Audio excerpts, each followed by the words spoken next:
Master Mike, how are you? Which part of the world are you in? You're in Kansas City stuff.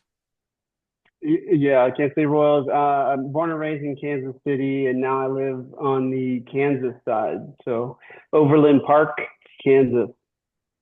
Very nice. How is Kansas this time of the year? Is it very hot? Oh, it's hot. Yeah, we've got the Midwestern heat. We've got the Midwestern heat going. You're either escaping to a lake or heading west out to Denver in the mountains, for sure. Very nice. Very nice. Give us a 2-minute background and your story arc. I don't want you to focus so much on here's what I did, but more of the story arc so people go a little bit of context. We're going to talk a lot about what you and I already talked about last week, but we're going to record it this time. Give us a story arc of your career first. Let's start with that. Sure. Yeah, I started about 18 years ago when my baseball career quickly ended. I decided to get into website and graphic design. This is back when Adobe Creative Suite 3 was out with Dreamweaver and all that kind of stuff. And I started originally with a social media agency, which was new back in those days because we had MySpace still around. And I was telling people and business owners, you got to get on Facebook. It's actually real people. It's not fake accounts. And you got to build a business page. And I got laughed out of a lot of rooms. But over the years, I just continue to grow my expertise in all phases of digital marketing. So specializing the last 10 in B2B enterprise SaaS. And now you're focused on video and AI. First off, does video work, especially in B2B? Let's start with that. Absolutely, video works. I think one of the hardest things to make video work is to be able to capture video at scale. And so if you think about a busy executive in an enterprise SaaS business, their marketing team is probably chomping at the bit to get them to create some content, right? They want them to sit in front of some kind of the circle lights. They want to prompt them with questions, and they just want to continue to create all this content for their marketing campaign. Obviously, executives are very busy these days, just like everybody else. So I see one of the main challenges with video strategy these days is being able to capture the video at a Mhm. cost efficient way, and then knowing what to do with that video when you have it. Got it. Now, over the time when we spoke, we've been speaking for the last couple of weeks or so. You've been talking to me about how you use video to be able to build the brand presence for an executive or a leadership team. It's more like what we would call founder brand, build the founder brand, right? Video seems to be one of the mechanisms that works in your mind. Video is one of the few places that AI hasn't completely taken over yet. It might at some point in time. You record ones and then I've seen these demos. This video was not me. It was, I just put some prompts and suddenly my talking head did all this. What do you think of AI with video? Um, I think there's a lot to that, right? And it comes down to how you use AI. And for me, are you using AI so that you can scale your services and be more authentic with more touch points to be more efficient with your systems? That's a great use case of AI. Using a deepfake video to try to create 1,000 different ad variations so you can now one-to-one DM these people who are your target personas at your ideal customer profiles, not the way to go, right? And I just saw a LinkedIn post today from an executive at one of the mid-market B2B SaaS companies, and he was saying he created 1,000 different ads and then realized when he set up his campaign, he was trying to send personally individualized ads to a group of people. Mhm. And that's where AI gets in the way is AI makes you think you can do anything with audiences. I've spent over $30 million in paid media over the Yeah. last 18 years. What I know how to do is manage audience sizes at different stages of the buyer's journey. So I still see a lot of things, a lot of campaigns, and AI enables everybody to go out and identify their ICPs. but I see so many bad examples of that as well. So I think, it's like if I Almost had to, cringe. yeah, there's so much bad content on LinkedIn as much as there is great content. But if I had to give any recommendation, it would be find somebody who's already done what you want to do and hire them from a consulting standpoint, because there are more incredible consultants that are out there to hire at an hourly basis than to go off and hire some of these agencies that will, be bloated and you're bloated down with bureaucracy. Timelines take forever. You got to schedule in advance, and for me, it's all about speed now. And you have there's a lot of access to some incredibly talented individual solopreneurs out there that are absolutely killing it. And I've hired a few of them myself, and they've kind of helped me to level up at every stage. Is video part of a branding strategy, Mike, or is it the the the main course, or is it the appetizer, or is it the dessert? If I were to put together a LinkedIn branding strategy and you were to manage it for me, would you say LinkedIn is the appetizer, main course, dessert? Explain why. Cool. No, this is a great analogy, and I'd say it's the main course. And actually, maybe I'll take that back. I'd say video is basically the salt of your meal. Video should be used at every phase of your meal, whether it's an appetizer, top of funnel, middle funnel, dessert, you name it. A video can communicate better, and followers are more likely to know, like, and trust you from watching an authentic video. Now, um, if I had you interview my AI agent, my clone, he wouldn't come up with those answers, right? And so, just the fact that you take time out of your day to do these videos means you're able to create and capture authenticity Yeah. better than anyone's, say, newsletter that they put out. And then they use AI to write a newsletter, and then they think that they're going to continue to get followers using AI to use the same type of content everybody's already seen. You can see it out there on LinkedIn, how you like, this one's fake, this post is real, fake, fake, real, real, real, fake comments all over the place. It's it's getting a little like chaotic, and I'm really looking for the day, because LinkedIn now makes you um, there's a toggle if you have AI creative in your video. So you have to toggle that on LinkedIn the same way you have to do on YouTube now.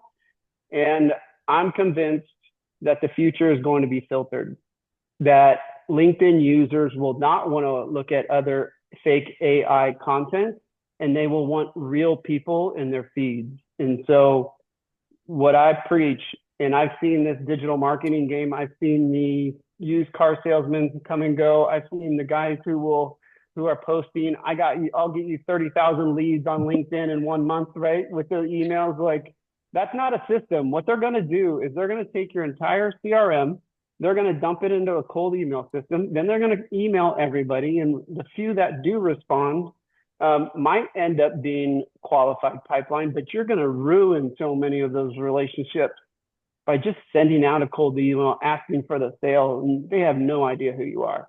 So it gets straight to spam, it gets blocked. I think that's going to come to social media, especially LinkedIn and possibly YouTube. Yeah, no, I totally agree with you with that one. Let me ask you a different question just to be able to get a little bit of context. Video on LinkedIn is relatively new, correct? It's been on YouTube for the longest time. Instagram has been a little bit longer, but not as long as YouTube. LinkedIn is relatively new. What is the profile of the person that is watching LinkedIn videos? I ask you that because I have not used it, but that doesn't mean I don't like it. It's just that I don't think of LinkedIn as a video platform, so I've not clicked on the video tab within my LinkedIn. What's the profile of the person that's doing that? The profile of the person, I'd say it's no different than the LinkedIn user, right? I'd say it's the exact same person, and I think the difference is who you follow and the type of creators that are out there. And if we use B2C as kind of a little forward looking of what B2B content will eventually Get to. formulate and so get to, right, in some form or fashion, we can see how many talking heads are out there. And we could see that those talking heads help you build a personal and professional brand. And so influencers is big on B2C side, right? Where I want to take a different approach on the B2B side. I want internal companies to identify who their subject matter experts are. And I want to create content with those people so that the type of their investment is now goes from an external resource that is pay as you go. They may or may not care about your brand. They should be aligned somehow with your brand values, but ultimately they're a pay to play scheme, just like Google Ads. I'd rather Yeah. see the ability for companies um, to promote and distribute their internal employees um, insights and educational videos, because employee advocacy, I believe, will help employees stay longer because they know my brand is going to invest in my future with them. Yeah, no, I think that makes a lot of sense also. Let me ask you some questions associated. If you are a CMO or you're a VP of marketing, you're trying to convince your CEO who's camera shy.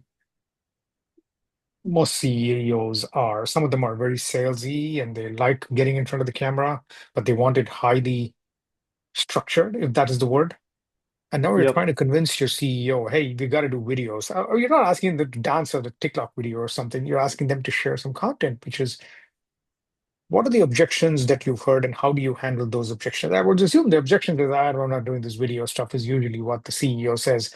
How do you handle that? How are you helping CMOs convince their CEO to get on video? Yeah, I try not to get into the convincing game. There's plenty of people that I focus on that know video is necessary. They know their personal brand is necessary. They're convinced, yeah. They know they need to be on LinkedIn.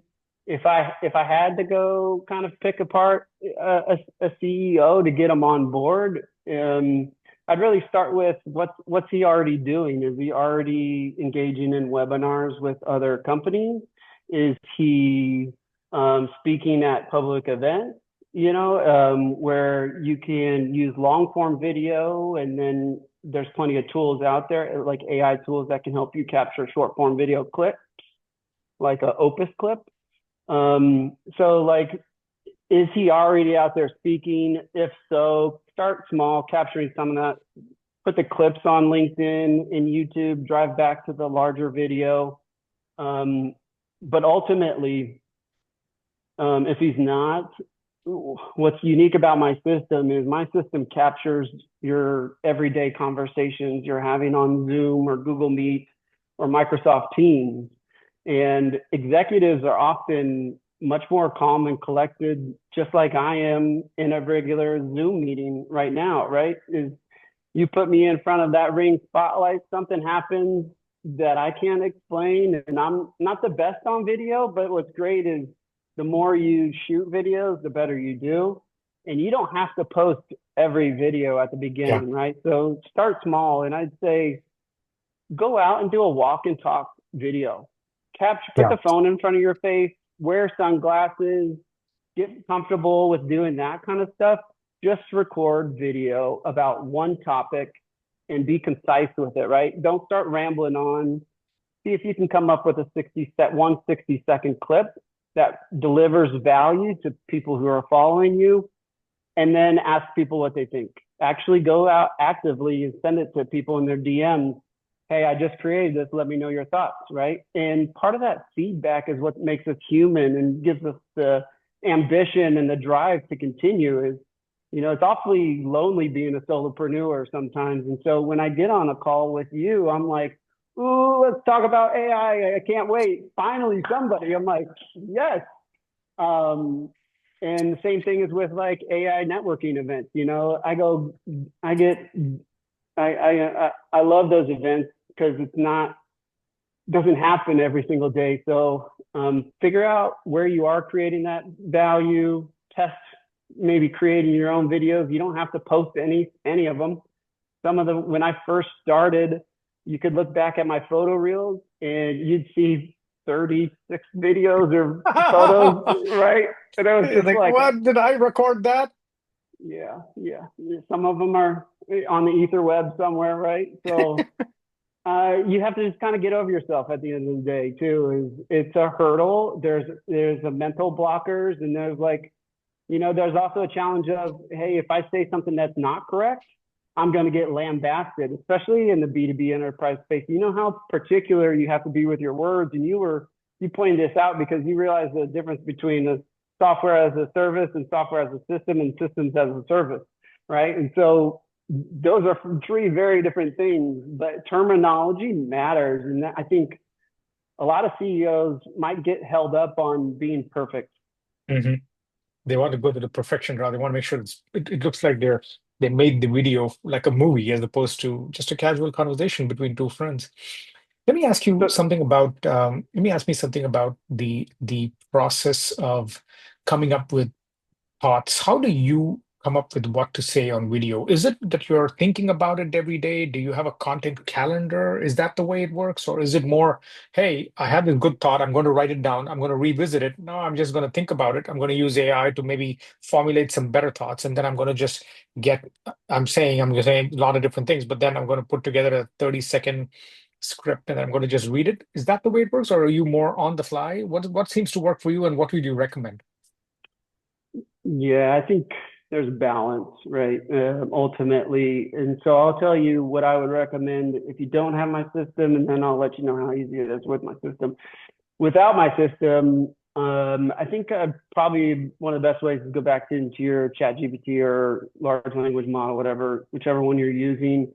Talk to it about your target personas and your ICPs. Give it as much context as you can. The more context you give it, the better the results. Um, from there, I would, and hold on, I lost my train of thought. Throw me back into I think the the question question. and where you were going down was the initial part of me that says, what's your process to come up with videos? Are you putting together a Yeah, okay. script?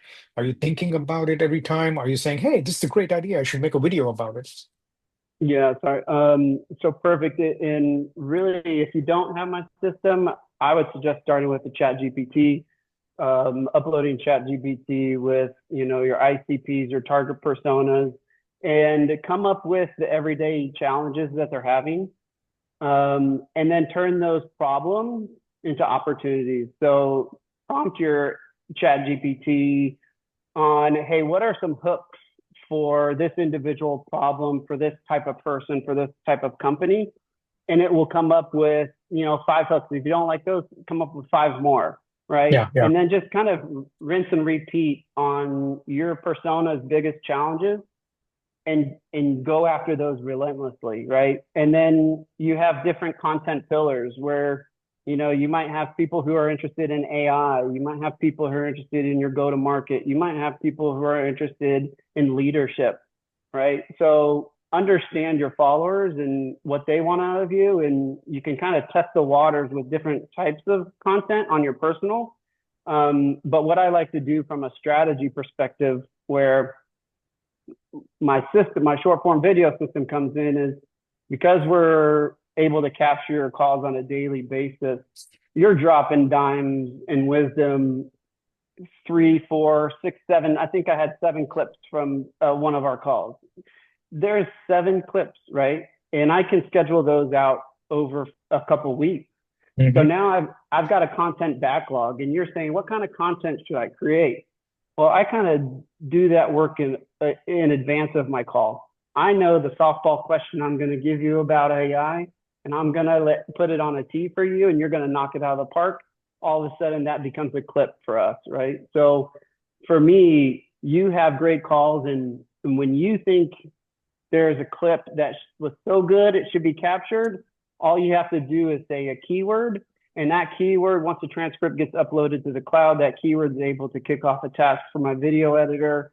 to shoot the clip, that just short form 30, 60, 120-second clip and have it back to you in 48 hours. So kind of going back to like the biggest challenge with video is it's costly and it's time consuming, right? And so just an average cost to shoot 1 minute for B2B SaaS companies is at least $1,000.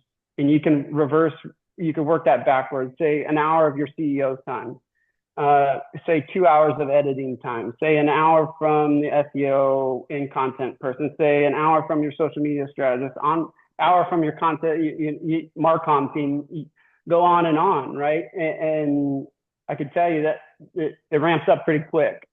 So what I've done is I've reverse engineered the whole system, made it super efficient, and I'm able to deliver short form videos, so 60-second clips on a consistent basis, which is what you need, a consistent drip, so that you stay top of mind for $200 a video instead of $1,000 plus you would do it internally. So also my systems don't compete with your internal teams or external agencies. It works completely independent. That's good. That's $200. Wow. Yeah. Until you told me, I didn't realize there are so many people involved, right? Because in a bigger, even a mid-sized company, forget about big companies. Big companies, it's probably going to be tens of thousands of dollars for a minute of video. They'll take so many cuts at it, and so on and so forth. But even a mid-sized company, which has maybe a marketing team of like 10 people, there are a lot of people going to be involved in this in some way, shape, or form, right? They all want to have their message has to be right. They have to be on point. They're going to have to remind the CEO to wear the nice shirt or something like that. Uh, yeah, that's all part of this in an ongoing basis.